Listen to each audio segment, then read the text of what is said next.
नाक आणि श्वास मुठीत धरून तुम्हाला जावं लागेल।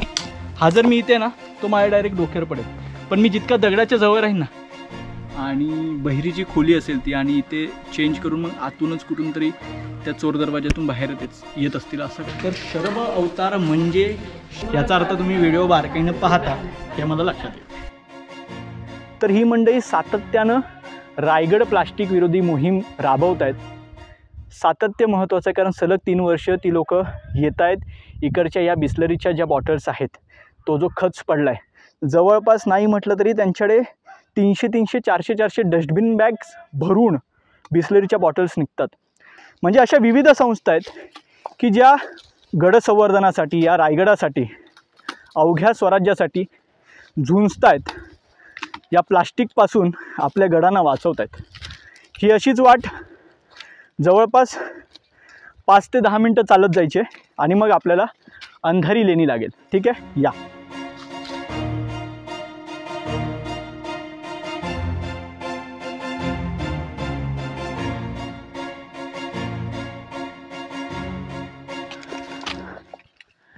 चालत जाताना एक फार महत्त्वाची गोष्ट लक्षात घ्या, काय की ही आडवाट आहे थोडी। ठीक आहे, इथे फार माणसांचं चालणं नाही आहे, त्यामुळे वरून जी वाट जाते आत्ताचा जो राजमार्ग आहे चित दरवाजाचा, तर अनेकदा काय होतं की काही बेशिस्त पर्यटक असू शकतात, मजा म्हणून दगड पायाने ढकलतात। तर अशा दगडांवरून जेव्हा ते ढकललेले दगड घरंगळत येतात तर ते डोक्यावर किंवा अंगावर पडून काय होऊ शकतं, अपघात होऊ शकतो। त्याच्यामुळे पडताना तुम्हाला एक आवाज येत असतो, तुमचे कान डोळे नाक सगळं सुरू असलं पाहिजे, चालू असलं पाहिजे, तुम्हाला लक्षात आलं पाहिजे की आजूबाजूला काय घडतंय। ठीक आहे, आपण जे गाणी बिणी लावून चालतो ना तसले प्रकार सह्याद्रीमध्ये चालत नाहीत।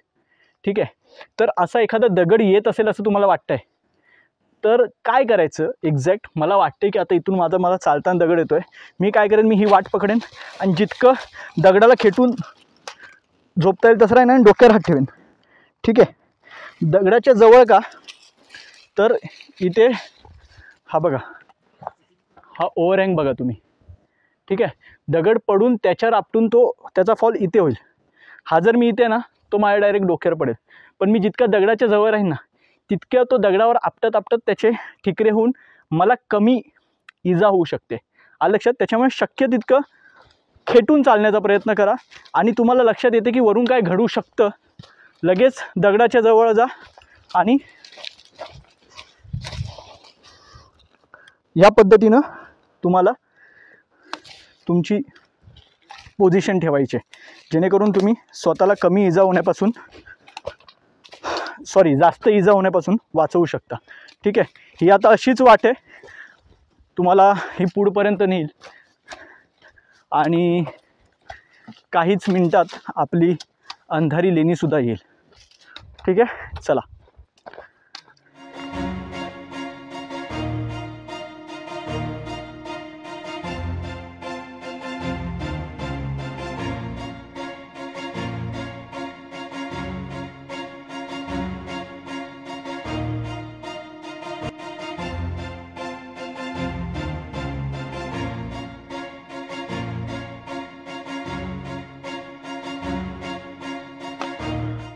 पावसाळ्यात ही वाट थोडी धोकादायक असू शकते, कारण हा बघा, हा वॉटरफॉल इकडून धबधबा हा खाली इथून कोसळतो आणि त्याच्यासाठी हे बघा हे स्ट्रक्चर बनवलेलं आहे।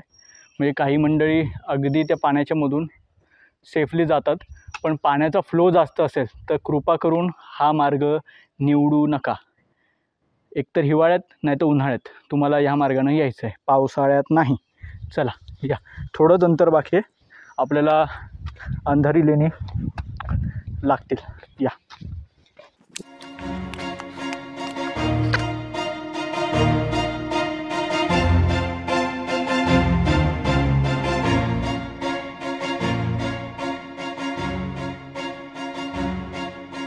अंधारी लेणीकडे आपण आलेलो आहोत। आता तुम्हाला इथे 3 भाग दिसतील, हा जो आहे हा पूर्ण एक भाग। ठीक आहे, हा इथे आहे तो भाग क्रमांक 2 आणि हा तिथे आतमध्ये जातोय तो भाग क्रमांक 3।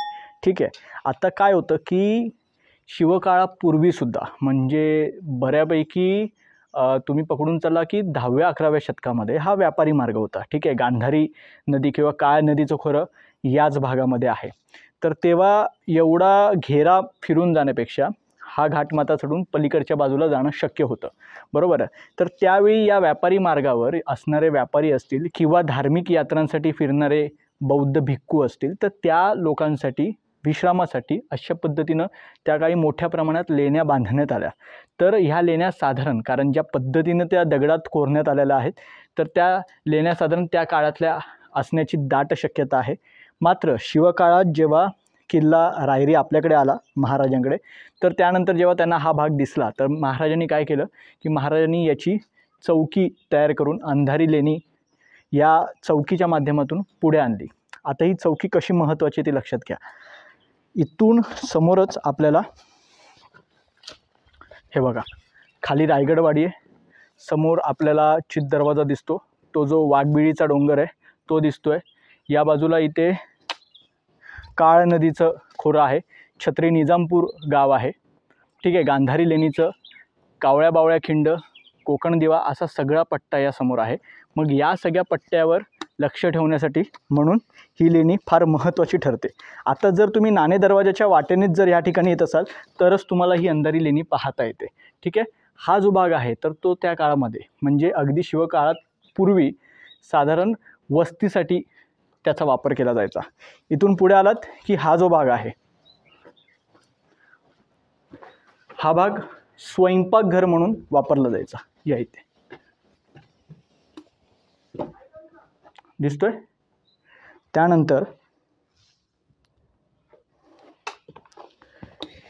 तिसरा जो भाग आहे तर तिथे पाण्याचं टाकं होतं. म्हणजे बाजूला तुम्ही पाण्याचं टाकं घेतलं, आता आतमध्ये तुम्ही जाल ना, कबूतर आणि वटवाघळांचा इतका तिथे सगळा वावर आहे की नाक आणि श्वास मुठीत धरून तुम्हाला जावं लागेल. या हे सगळं पाण्याचं टाकं आहे, हे सगळं पाण्याचं टाकं आहे. ठीक आहे, लवकर बाहेर या, लवकर. हुश. फार वाईट आहे, म्हणजे ना तुम्ही त्याचा विचार पण नाही करू शकत, इतका घाण वास होता. असाच याहून वाईट लेवलला तुम्हाला आठवतं ना, देवगिरीच्या आपण एका तळघरात किंवा त्या खोलीमध्ये गेलो आपण, तुम्हाला आठवत असेल तर अगदी सुरुवातीच्याच एका बुरुजाच्या आतमध्ये ती खोली होती. तिकडे पण असाच देवगिरीच्या पहिल्या भागात आहे. असो, इथे आपल्याला वीर मारुती दिसतोय, बरोबर आहे, ज्याचं शेपूट मागच्या बाजूला. जेव्हा असं म्हटलं जातं की मारुती किंवा वानर एखादा जेव्हा रागात असतो तेव्हा तो शेपटीवर करतो. म्हणजे जेव्हा आपले वीर मारुती कुठल्याही उग्र अवस्थेत असतील तर तेव्हा ते शेपटीवर करत असतील आपली.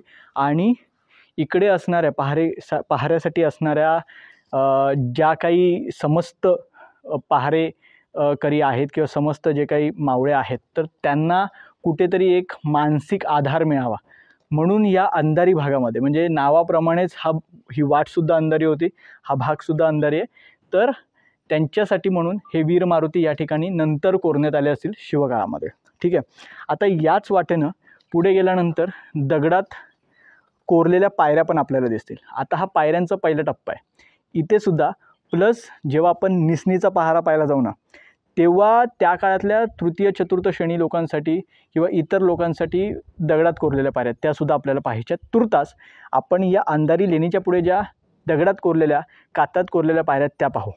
साधारण 1676 काय 78 साली 22 मे 1676-78 असा काहीतरी दिवस आहे तो, तेव्हा इंग्रज वकील टॉम निकोलस, तर तो आला होता. समजा नाव चुकलं असेल तर कमेंटमध्ये मला करेक्ट करा. तर तो याच वाटेनं आला होता आणि त्याने त्याच्या डायरीमध्ये उल्लेख केला होता की मला एका अंधारी लेणीच्या इथून मी गेलो आणि तिथे चौकी होती आणि त्याच्या पुढे गेल्यानंतर तिकडे त्याला कातात कोरलेल्या पायऱ्या मिळाल्या. त्या पायऱ्या तो चढून गेला आणि त्या चढून गेल्यानंतर तो थेट महादरवाजाच्या अलीकडे येऊन पोहोचला. ठीक आहे, तर असा त्याचा उल्लेख आहे. आणखी एक महत्त्वाची गोष्ट, शिवकाळामध्ये हे साधारण जे स्ट्रक्चर आहे ते कसं असेल, तर त्याचा अंदाज आपल्याला इथून येतो. हे बघा, ही जी भिंत आहे ना, ही साधारण या स्तरावर असेल इथपर्यंत. या पायऱ्या आपण आता चढत आलो, त्याही पायऱ्या उत्तम अवस्थेत आहेत. हा बघा, हा इथे हा लाकडी खांब अडकवण्यासाठी 1 प्लस हा बघा हा 2.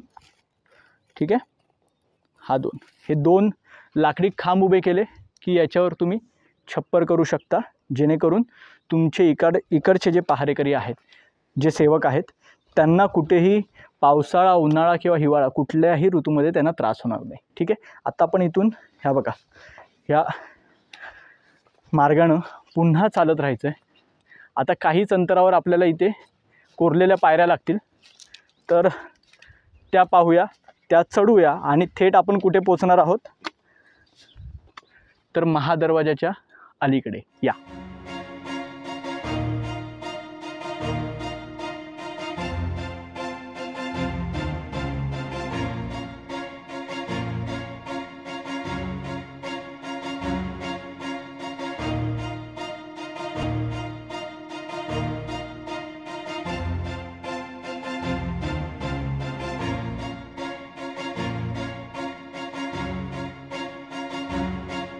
आता इथून आपण हे बघा, इथून आलो ना, आत्ता अवघ्या 50 पावलांवर ना एक तुम्हाला टपरी किंवा ती इकडचे विक्रेते लागतील, म्हणजे तुम्ही ऑलमोस्ट ह्या वाटेला पोचलात. आता इथून क्रॉस त्या बाजूला जाल ना तुम्ही, तर तुम्हाला महादरवाजा लागेल. पण काल परवा रेकी करत असताना आम्हाला लक्षात नाही आलं. आत्ता आम्ही इथे जस्ट थांबलो होतो आणि अरे म्हटलं, अरे आता टकमक टोक आहे. मग टकमक टोकाची ही तटबंदी एवढ्या जवळ कशी काय दिसते? ठीक आहे, तर ही जी तटबंदी दिसते ना, तर इथे आतमध्ये ना हा जो हे जे बेचकं आहे ना मधलं, तिथे निसनीचा पहारा आहे. ठीक आहे, तो निसनीचा पहारा आणि इथे एक बुरुज आम्हाला दिसतोय. आता तो कदाचित झाडामुळे तुम्हाला दिसणार नाही. तर ना महादरवाजा चढून गेल्यानंतर डाव्या बाजूला, म्हणजे कदाचित हे सगळं पुढच्या भागात असेल, त्यामुळे लक्षात ठेवा की मी ह्या भागात काय दाखवलं आहे. ओके, टकमक टोकाची जी तटबंदी आहे, ह्या तटबंदीला हा जो बुरुज लागतोय, त्या बुरुजाची इथे चोर दरवाजा आहे. ठीक आहे, आणि मग आम्ही तो विचार करत होतो की चोर दरवाजा आहे, तर मग एखादा गुप्तहेर कसा चढून येत असेल. तर नेमकं ना इकडे ह्या दगडाच्या आतमध्ये हा गुहा टाईप काहीतरी आहे. ॲक्च्युली मगाशी आम्ही गेलो नव्हतो. नको, थोडंसं रिस्की वाटतंय. पण ना मला असं वाटतंय की कदाचित गुप्तहेर इथे आतमध्ये येत असेल आणि बहिरी जी खोली असेल ती, आणि इथे चेंज करून मग आतूनच कुठून तरी त्या चोर दरवाज्यातून बाहेर येत असतील, असा काहीतरी अंदाज मला वाटतोय. सुचत नाही काय करायचं. जाऊन येऊया का? आणि मग इथून लगेच तुम्हाला हे लागतोय काय, आपला महादरवाजाचा रूट लागतोय आणि इकडेच तो बुरुज आहे. आता आम्ही थोडंसं निरीक्षण केलं ना, तर गोष्ट अशी लक्षात आली की ओके, ही तटबंदी जी तिथून महादरवाजाच्या इथून शेवटपर्यंत आणली ना, टकमक टोकापर्यंत, तर ती हीच आहे. आणि मध्ये मार्गिरी बुरुजसुद्धा आहे, जिथून तोफेचा मारा केला जायचा. कारण हे बघा, उजव्या बाजूला तुम्हाला सगळा परिसर दिसत असेल स्पष्टपणे. अजून तर आपल्याला महादरवाजाच्या पलीकडे पण जायचं आहे. चला, मनात आलंय तर जायचं.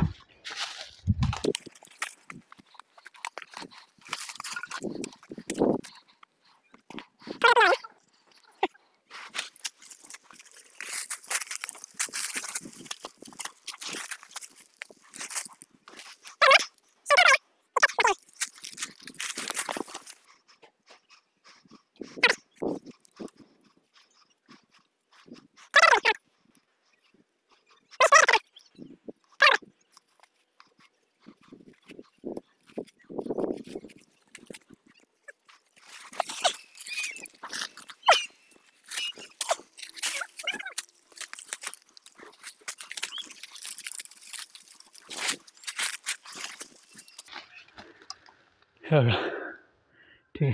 तसं फार काही हाती लागण्यासारखं नाही आहे, पण म्हणतात ना अनेकदा वाटा दरवाजे किंवा दगड टाकून बंद केल्या जातात.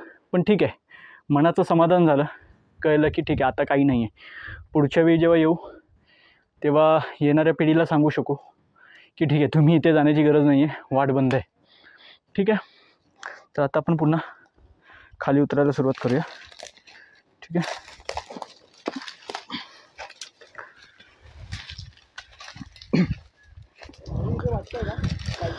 हे बघा, पॉसिबल तिथे पहिलं घट्ट खेचून बघा, भक्कम असेल तर त्याच्या आधारे उतरण्याचा प्रयत्न करा.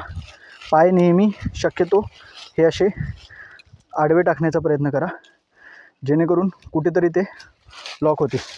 आता हे झाड मला भक्कम पद्धतीनं मिळालेलं आहे. हां,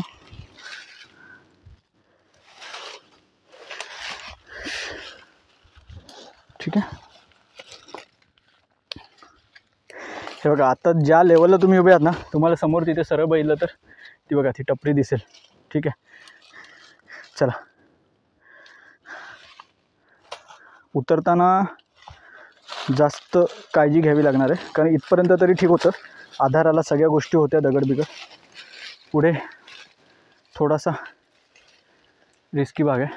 हे बघा, ती एक तटबंदी ना, तिथे कोणीही जात नाही. पुढच्या भागामध्ये ती दाखवणार आहे मी, त्यामुळे स्टे ट्यून तिकडे. ठीक आहे. थोडी काटेवाली पण झाडं आहेत जी बोचली आहेत. संध्याकाळी आंघोळ करताना बरोबर त्याचा आभास जाणीव होईल त्याची. ठीक आहे. मनीष खाली ठेवूनच जा.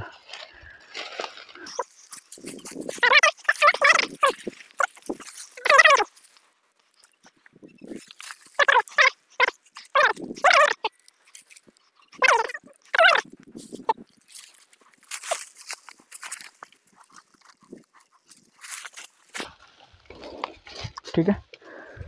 जेव्हा वाटेल की पाय घसरतात, खाली थोडा हे द्या आणि बसा. काही हरकत नाही, पूर्ण बसून आलात खाली. आता बघा, ही मी मेन फांदी पकडून खाली बसून जरी आलो ना, साईड हो मनीष.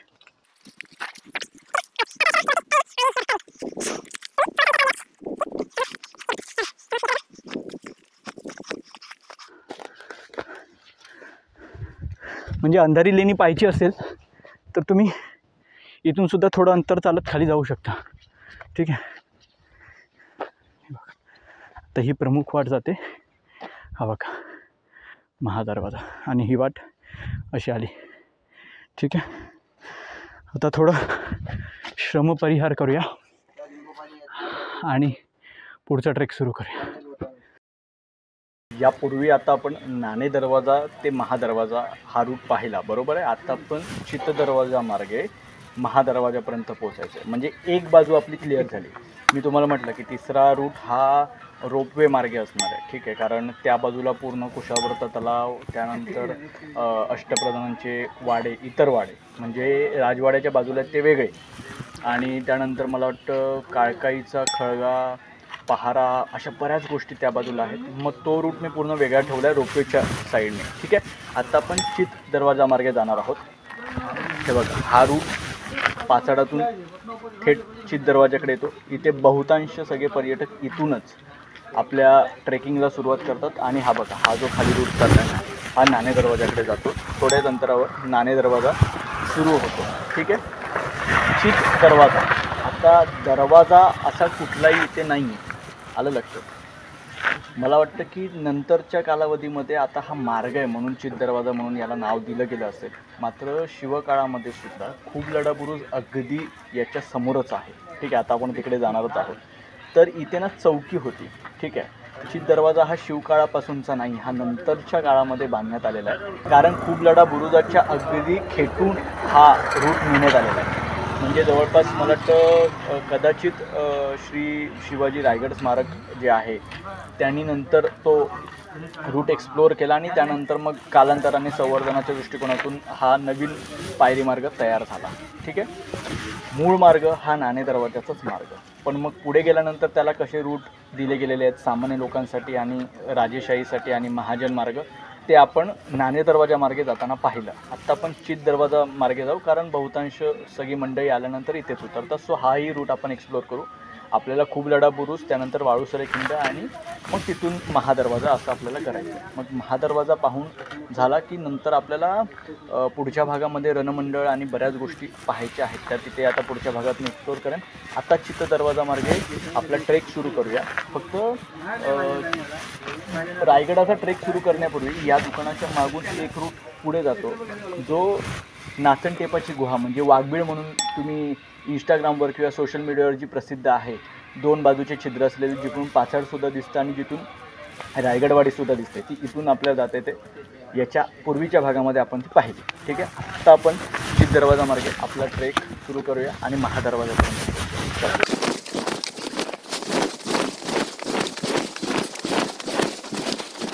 चित दरवाजा किंवा मी जसं तुम्हाला म्हटलं की इथे चौकी होती, तर मग त्यावेळी हा जो मार्ग आहे म्हणजे पाचाडातून आपण आत्ताचा जो रूट आहे, जो आपण रस्ता छान आपल्याला दिसतोय, तो तशा पद्धतीचा नव्हता. हा पूर्ण डोंगर त्या काळी चढून यावं लागायचं, म्हणजे पाचाडातून आपल्याला वर यावं लागायचं. पाचाड गाव हे त्यावेळी रायगड घेऱ्याच्या माचीचं काम करायचं, त्यामुळे तिथून पाचाडवरून तुम्हाला चढून इथपर्यंत यावं लागायचं. त्यामुळे ही समोरून डोंगराची बाहेर आलेली सोंड, आणि ही बघा ही आपली खूप लढा बुरुजाची आलेली सोंड, याच्यामध्ये जी ही खिंड होती ती चित दरवाजाची तेव्हाची खिंड होती. ठीक आहे, तर त्यामुळे इथे चौकी पहारे असायचे. आणि मग येणाऱ्या शत्रूला चारी मुंड्या चित करा असा जो मेसेज कदाचित त्या काळात द्यायचा असेल, त्यानंतर मग या दरवाजाला चित दरवाजा म्हणून नाव प्रचलित झालं. ठीक आहे, आता काही अंतर चालून आल्यानंतर आपल्याला खूप लढा बुरुज लागला. काहीच म्हणजे हे बघा समोर आलो आहे आणि यायचं थोडं हा बघा बुरुज दिसतोय, त्याला म्हणतात खूप लढा बुरुज. आता खूप लढा हे नाव तुम्हाला बऱ्याच ठिकाणी दिसून येईल. याच्यापूर्वी आपण विजयदुर्ग किल्ल्याचा ब्लॉग केलेला आहे, तेथे खूप लढा तोफामारा बुरुज म्हणून आहे. जो बुरुज किल्ल्यावर सगळ्यात महत्त्वाची भूमिका बजावत असतो, त्या किल्ल्याला बऱ्याचदा खूप लढा असे नाव दिलं जातं. तर त्यापैकी साक्षात दुर्गेश्वर श्रीमान रायगडावर जो बुरुज सर्वाधिक महत्त्वाची भूमिका बजावतो, त्याला खूप लढा बुरुज असं नाव देण्यात आलेलं आहे. जर तुम्ही याचं भौगोलिक स्थान पाहाल तर पाचाडात थेट हे बघा खाली दिसते ते पाचाड गाव आणि या बाजूला रायगडवाडी गाव. ठीक आहे, या दोन्ही वाड्यांकडे लक्ष आहे आणि दोन्ही वाड्यांकडून जी खिंड किंवा जो रस्ता ज्या ठिकाणी एकत्र येतो आणि जिथे खिंड तयार होते तिकडे किंवा तिथे येणाऱ्या कुठल्याही शत्रूवर थेट हल्ला चढवू शकण्याची ताकद ठेवणारा हा खूप लढा बुरुज आहे.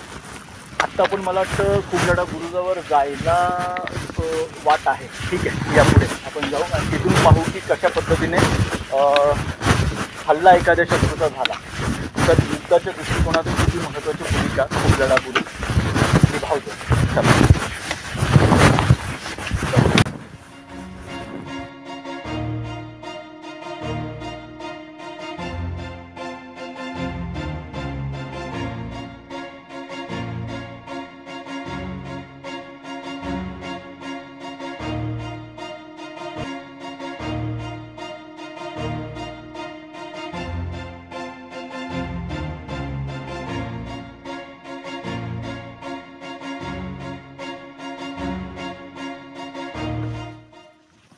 चित दरवाजाला हाच विषय म्हणजे सुरुवातीपासूनच तुमच्या एकतर पायऱ्या सुरू होतात आणि त्या उंच सकल असल्यामुळे तुमच्या पायांची मुवमेंट सतत होत राहते आणि सुरुवातीचा हा पहिला टप्पा पूर्ण करतानाच तुमची दमछाक होते, प्रचंड दमछाक होते. आणि एकदा तुम्ही वाळूसरे खिंडेपर्यंत पोहोचलात ना की मग सरळ प्लॅटू किंवा सरळ वाट चालू होते, त्यामुळे थोडासा नंतर आराम भेटतो. सुरुवातीला प्रचंड दमछाक होते, त्यामुळे अनेकदा आम्ही सजेस्ट करताना काय करतो की नाणे दरवाजा मार्गे या, थोडं रिलॅक्समध्ये याल आणि समजा म्हणजे तुम्ही समजा वयस्कर आहात किंवा तुम्हाला कुठल्या पायाचा प्रॉब्लेम आहे, गुडघ्यांचा प्रॉब्लेम आहे, तर डेफिनेटली नाणे दरवाजाच प्रेफर करा. ठीक आहे. आत्ता आपण जिथे उभे आहोत हा खुबलटा बुरुज. ठीक आहे. मी तुम्हाला म्हटलं की याचं स्थान महात्म्य कशा पद्धतीने जास्त आहे किंवा महत्वाचं आहे, हे संपूर्ण पाचाडगाव माझ्या डाव्या बाजूला. ठीक आहे. तट सरनोबत जर मी असेल तर मी या ठिकाणी बघा तिन्ही बाजू आपल्या तिन्ही बाजूला 1, 2 आणि 3 या बाजूला कदाचित एक चौकी असेल आणि या चौकीमध्ये 9 पाईक आणि 10वा नाईक अशा पद्धतीने मी एक तुकडी इथे तैनात करेन. एका बाजूला माझं पाचाडावर लक्ष आहे आणि अगदी तिथपर्यंत लांबवर तुम्हाला जो प्रदेश दिसतोय महाडच्या दिशेने तो सगळा माझ्या टप्प्यात आहे. उजव्या बाजूला माझ्याकडे रायगडवाडी आहे, तिथे छत्री निजामपूर आहे, काय नदीचं खोर आहे, कावळ्या बावळ्या खिंडीपर्यंत माझी थेट नजर जाते.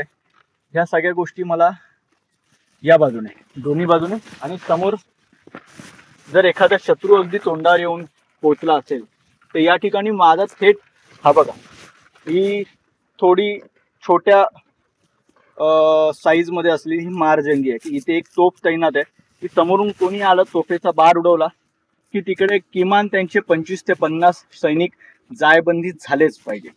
आता फार कमी ठिकाणी बुरुजावर जी सिस्टीम असते कशाची, छताची, ती फार कमी ठिकाणी दिसते. इथे मात्र ती स्पष्टपणे दिसते. हे बघा हा इथे लाकडाचा खांब असेल, खांब अडकवण्यासाठी पण हे बघा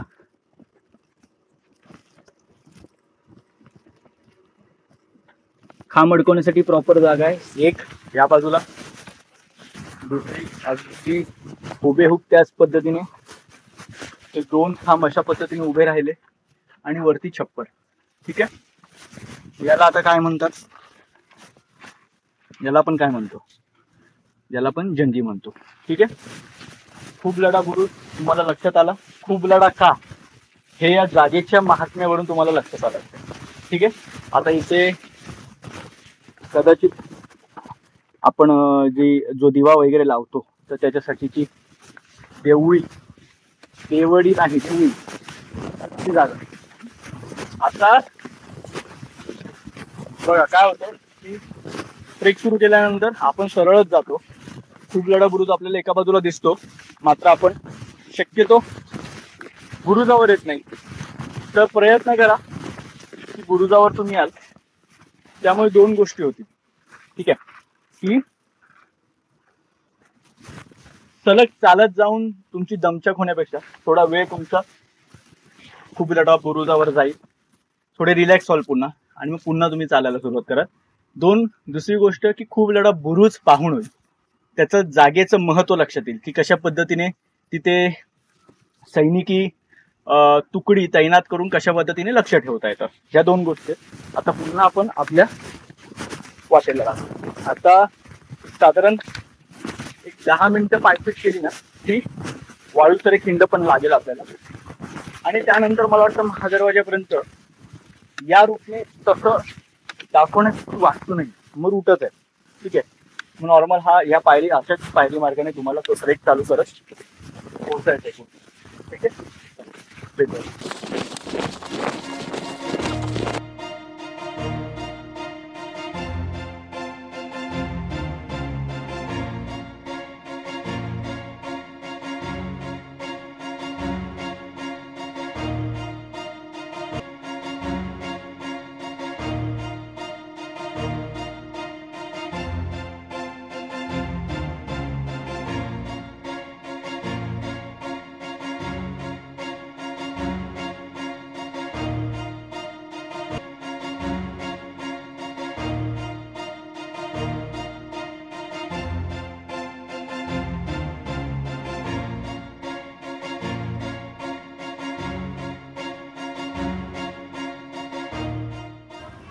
हे बघा आता या वाटेने आपण आलो.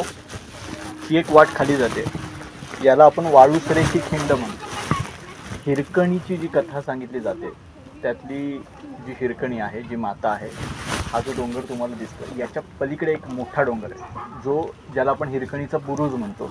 आत्ता तो इथून दिसणार नाही कारण आता हा डोंगर आपल्या समोर आलेला आहे. तर त्या डोंगराच्या मागून तो कडा उतरून याच बाजूनं मग ती वाळूसरे खिंड उतरून हिरकणीवाडीमध्ये गेली असं म्हटलं जातं. ठीक आहे, तर वाळूसरे खिंड आता तुमचे पाहून झाले. आपण ही खिंड मगाशी नाणे दरवाजा मार्गे येताना पाहिली आणि तेव्हा आपल्याला हिरकणी बुरुज सुद्धा दिसत होता. ठीक आहे, त्याच्यामुळे तुम्हाला अंदाज आला असेल की हिरकणी बुरुज आणि वाळूसरे खिंड याचा एक अंदाज आला असेल कशा पद्धतीने ती कदाचित उतरली असेल. कारण तिला जो धोका होता तो साधारण तो जो बुरुज होता, आत्ता तर तिकडे तो बुरुज बांधलेला आहे, तेव्हा तो कडा होता, हिरकणीचा कडा. तर तो कडा सुरुवातीला उतरताना तिला जी काय अडचण आली असेल आणि एकदा का समजा ती कडा उतरून साधारण इथपर्यंत आली तर या मार्गे खिंडीतून ती खाली उतरून गेली असेल, जी दंतकथा आपल्याला सांगितली जाते. त्याबद्दल आपण विस्तृतपणे आणखी हिरकणीच्या बुरुजावर बोलणारच आहोत. आत्ता वाळूसरे खिंड पाहून घ्या. ही आजही चलनात आहे, प्रचलित आहे.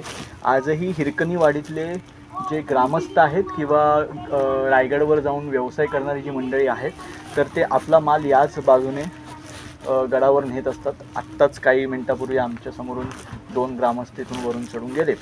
तर समोर ही जी दिसते ती हिरकणीवाडी. ठीक आहे, आता इथून आपण सरळ चालायला पुन्हा सुरुवात करूया. काहीच अंतरावर आपल्याला मगाशी आपण जो नाणे दरवाजातून येणारी वाट आपण जिथे आपण थोडं बसलो, जिथे इंटरसेक्ट होती म्हटली ती वाट आता आपल्याला येईल. तिथे जाऊन आपण आता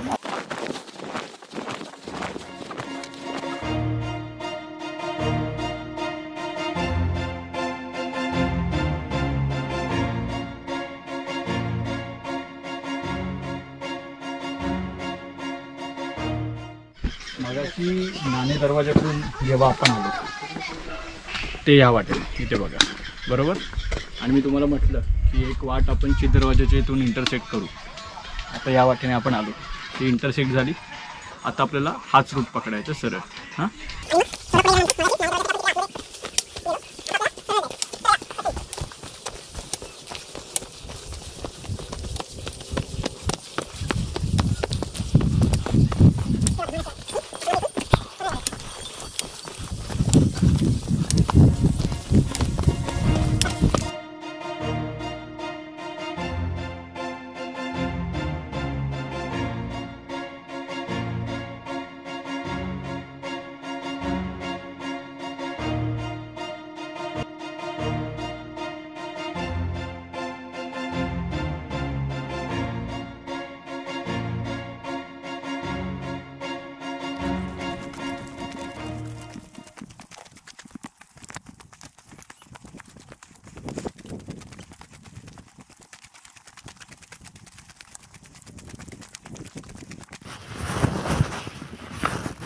मदार मोर्चाच्या पुढे जाऊन आपण अंधारी गुहा पाहिली, बरोबर. आणि त्याच्या पुढे आपण काचात कोरलेल्या पायरीचा वापर करून वर चढत आलो. आणि मगाशी आपण तिथे थांबलो होतो बघा, क्रमपरिहाराचा. आणि चित दरवाजाचा मार्ग हा इथूनच येतो.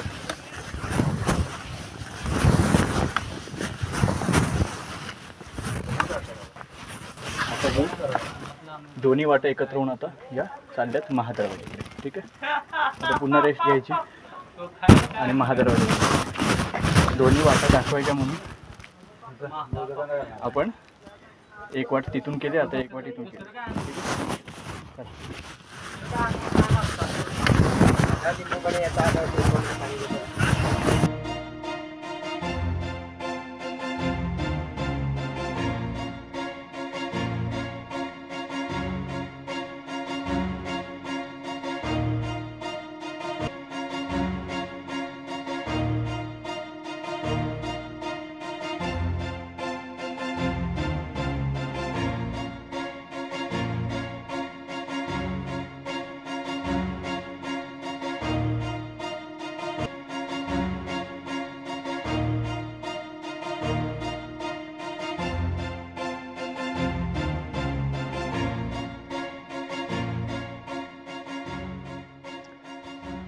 जय आणि विजय अशा दोन्हीही बलदंड बुरुजांच्या मधून आपण आता चालतो. आणि चालून आल्यानंतर उजवीकडे जो दिसतोय तो महाकाय महादरवाजा, साक्षात छत्रपती शिवरायांच्या दुर्गेश्वर श्रीमान रायगडाचा हा महादरवाजा. आयुष्याची 10 वर्ष छत्रपती शिवाजी महाराज याच दरवाजातून ये जा करत होते. कुठलीही मोहीम असेल, काही असेल, त्याचा निरोप किंवा एखादी मोहीम जिंकून आल्यानंतर जेव्हा ओवाळणी जी व्हायची विजयी राजाची ती कदाचित ह्याच महादरवाज्यातून झाली असेल. समोर आता प्रामुख्यानं आपल्याला 2 गोष्टी दिसत आहेत.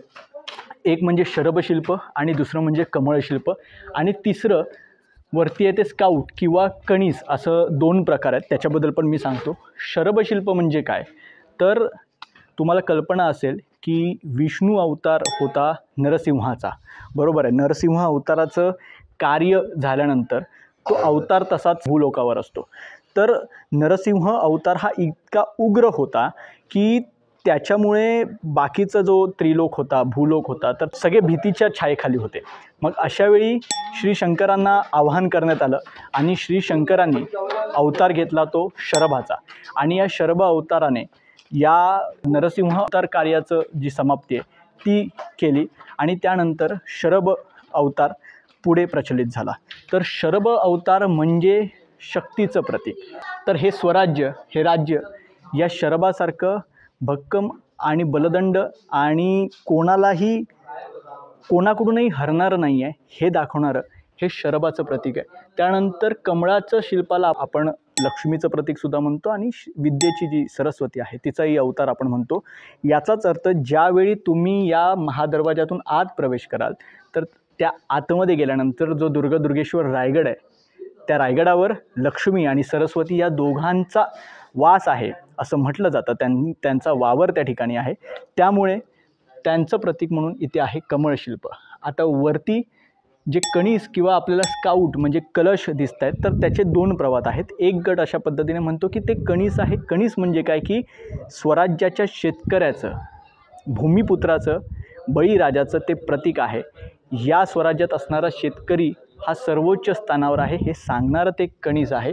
किंवा आपण ते कलश म्हणजे लक्ष्मीचं प्रतीक अशाही पद्धतीने म्हणू शकतो. ह्या 3 गोष्टी झाल्या.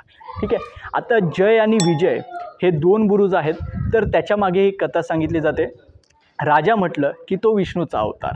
ठीक आहे. तर विष्णूच्या प्रासादाबाहेर जे द्वारपाल असायचे त्यांचं नाव होतं जय विजय, म्हणून अगदी महादरवाजाच्या बाहेर असलेल्या 2 बुरुजांना जय विजय म्हटलं गेलेलं आहे. ठीक आहे. आता इथून आतमध्ये आलात, तुम्हाला गोमुखी पद्धत कळली असेल. गोमुखी पद्धतीचे 3 फायदे आपण नाणे दरवाजाच्या इथे ऐकले की काय काय पद्धतीनं गोमुखी रचना कशा पद्धतीने युद्धाच्या प्रसंगी उपयोगी पडते. ठीक आहे. आता इथे तुम्हाला या जंग्या दिसत असतील.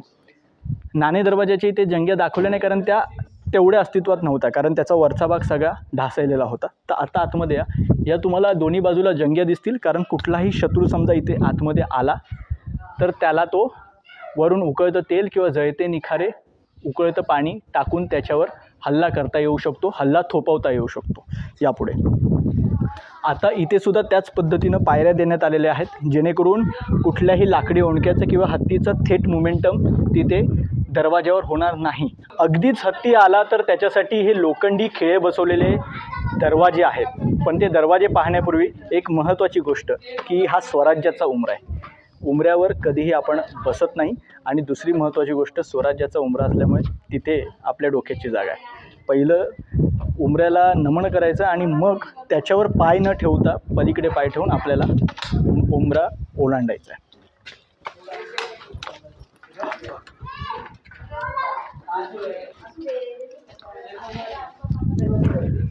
आतमध्ये आलात, चला, तुमचाही कपाळ त्या उंबऱ्यावर तुम्ही ठेवलेलं आहे, खूप छान वाटलं. आता इथे आतमध्ये आल्यानंतर तुम्हाला या दरवाजाचं महत्त्व लक्षात येईल. हे लोखंडी खिळे आहेत. अर्थात हा दरवाजा अलीकडेच पुरातत्व खात्याकडून 2016 साली बसवण्यात आलेला आहे आणि अगदी त्या काळातला एक फील देईल अशा पद्धतीनं तो दरवाजा आहे. आता हे लोखंडी खिळे कशासाठी, समजा हत्तीनं हल्ला केला तर त्याच्या कपाळाला ते खिळे लागून त्याचा कपाळ मोक्ष व्हावा म्हणून ते खिळे लावण्यात आलेले आहेत. ठीक आहे. हे एक महत्त्वाचं. दुसरी गोष्ट, हत्तीला इजा न होता सुद्धा हत्ती दरवाजावर धडका मारू शकतो. हे कशा पद्धतीनं हे मी देवगिरीच्या ब्लॉगमध्ये सांगितलं, देवगिरी पार्ट 1. तर तिथे तुम्ही आवर्जून तो पाहू शकता आणि तुम्ही समजून घेऊ शकता की हत्तीला इजा न होऊ देता सुद्धा दरवाजावर धडका मारता येऊ शकतात. ठीक आहे. आता आतमध्ये या. लोखंडी खिळे पाहून झाल्यानंतर तुम्ही हे स्ट्रक्चर पाहून घ्या, कारण दरवाजाच्या मागे याच्या सपोर्ट सिस्टीमसाठी अडसर लावलेला असतो. आता हा थोडा आपण लॉक केला आहे, हा तुम्ही पाहू शकता या इथे. आणि मला वाटतं तुमच्या परमिशननं थोडं पुढे घेतो आहे. तुम्हाला लक्षात येतो हा फक्त एक दरवाजा खेचायला किती जोर लागतो. आपण आता हा एवढाच घेऊया. हे बघा, दरवाजे दोन्ही बंद झाले की हा लाकडी अडसर खेचून त्या बाजूला टाकला जायचा. ठीक आहे. आता ही सपोर्ट सिस्टीम कशासाठी की समजा धडका मारून किंवा लाकडी ओंडक्याने शत्रू सैन्यानं दरवाजाला धडका मारल्या तरी मागे बॅकअप पाहिजे ह्या हिशोबाने. ठीक आहे. आता पुन्हा आपण हे बघा, इथे ही एक सिस्टीम बघा, याला आपण म्हणतो, हा जो छोटा दरवाजा आहे तो आहे दिंडी दरवाजा. ठीक आहे. कारण इतर वेळी हे दोन्ही दरवाजे पूर्ण बंद असायचे, त्या काळामध्ये फक्त दिंडी दरवाजातून आत ॲक्सेस होता. आता हा पुन्हा आपण मागे घेऊया. आणि सगळ्यात महत्त्वाची गोष्ट, किल्ल्यावर मला वाटतं दादा किती 8 ते 5 सकाळी 7 ते 5 या वेळेमध्येच तुम्हाला गडावर प्रवेश आहे. 5 नंतर तुम्ही गडावर प्रवेश करू शकत नाही. अगदी तुम्ही समजा 4:30ला गेलात तर उतरू मात्र शकता तुम्ही, राईट, तुम्हाला जेवढा वेळ लागेल. पण 5 नंतर गडावर प्रवेश नाही. तुम्ही महादरवाजातून आत आलात, तुम्हाला दोन्ही बाजूला या देवड्या दिसतील. देवड्या म्हणजे काय की त्या काही जे पहाऱ्यासाठी जे सैनिक होते त्यांच्या विश्रांतीसाठी ह्या देवड्या ठेवण्यात आलेल्या आहेत. आता तुम्ही या रणमंडळामध्ये प्रवेश करता. आता हे रणमंडळ का, याला रणमंडळ का म्हणतात ते मी तुम्हाला पुढच्या भागात सांगणार आहे. त्याच्यामुळे पुढच्या भागापर्यंत तुम्हाला ही उत्सुकता ताणून तशीच ठेवायची. पण तत्पूर्वी उजव्या बाजूला ही जी दिसते ही दौलतबंकी सदर. ठीक आहे. दौलतबंकी सदर म्हणजे काय तर या जाऊ द्या, मी दौलतबंकी तुम्हाला आता सांगणार नाही, कारण दौलतबंकी या शब्दाचा अर्थ मी तुम्हाला मागेच राजगडच्या व्लॉगमध्ये सांगितलेला आहे. त्याच्यामुळे तो तुम्हाला माहिती असेल, तो तुम्ही मला कमेंटमध्ये सांगा की बाबा दादा दौलतबंकी सदर म्हणजे अमुक अमुक, किंवा दौलतबंकी या शब्दाचा मला अर्थ तुम्ही सांगा. याचा अर्थ तुम्ही व्हिडिओ बारकाईनं पाहता हे मला लक्षात येईल. ठीक आहे. आता ही दौलतबंकी सदर साधारण 1 मजल्याची असू शकते. हा वरचा भाग हा कदाचित स्टोरेजसाठी असेल. ठीक आहे. हे बघा, हा तुम्हाला तीव्र उतार दिसतोय, तर तिथे लाकडी छत असेल. आता हे बघा आतमध्ये हा पहिला मजला साधारण हा इथपर्यंत आहे, म्हणजे अगदी 7 फुटाचा माणूससुद्धा इथे अगदी आरामात राहू शकतो. हे लाकडी हा मजला काय म्हणतात की स्लॅब, हे लाकडी खांब उभे करण्याची जागा. हा बघा, हा मध्ये दिसतोय, हा लाकडी खांब अशा पद्धतीने असेल. हा मजला इथपर्यंत बाहेर आला असेल. हे बघा, हे इथे तुम्हाला दिसतात बघा. ठीक आहे. हे बघा, हे इथे आता हा मध्ये तर नसणार कारण ह्या पायऱ्या आहेत. हा असेल, हा बघा बरोबर. इथे हे दोन्ही दगडी खांब उभे केले, त्याच्यावर हा बघा बरोबर याच्या पुढे हा आहे, राईट, आणि याच्या पुढे हा आहे. ओके. सो याच्यावर स्लॅबच्या वर इथपर्यंत हे छत. ठीक आहे. तर दौलतबंकी सदरेत आजच्या भागाची आपण सांगता करतो. ठीक आहे. या भागात आपण काय काय पाहिलं, नाणे दरवाजातून तुम्ही महादरवाजापर्यंत कसे येऊ शकता, तसंच चित दरवाजातून तुम्ही महादरवाजापर्यंत कसे येऊ शकता. नाणे दरवाजातून येताना आपण मदार मोर्चा पाहिला, त्यानंतर अंधारी गुहा पाहिल्या आणि आडवाटेनं आपण वर आलो, ज्या कातळात कोरलेल्या पायऱ्यासुद्धा तुम्हाला पाहायला मिळाल्या. चित दरवाजाने आपण वाळसुरे खिंड, खुबलढा बुरुज या सगळ्या गोष्टी पाहत वरपर्यंत आलो. महादरवाजा पाहून झालेला आहे, दौलतबंकी सदर पाहून झाली आहे. रणमंडळ म्हणजे काय, चौकी पहारे म्हणजे काय, मेट म्हणजे काय, या सगळ्या गोष्टी आपण पाहिल्या होत्या. आता आपल्याला निसणीचा पहारासुद्धा रणमंडळ पाहता पाहता त्याच्या पुढे जाऊन निसणीचा पहारा पाहायचा आहे. इथून वर गेल्यानंतर बऱ्याचदा म्हणजे 100पैकी एखादा व्यक्ती या बाजूच्या तटबंदीवर जात असेल तर त्या बाजूला नेमकं कुठला भाग आपण तिथून लक्ष ठेवू शकतो हे सुद्धा पाहणं फार इंटरेस्टिंग आहे. याच्यावरतीच म्हणजे महादरवाजाच्या वरतीच काही टाक्या आहेत 2, त्यासुद्धा आपल्याला पाहायच्यात. त्यासाठी पुढच्या भागाची वाट पहा. जय महाराष्ट्र, जय शिवराय.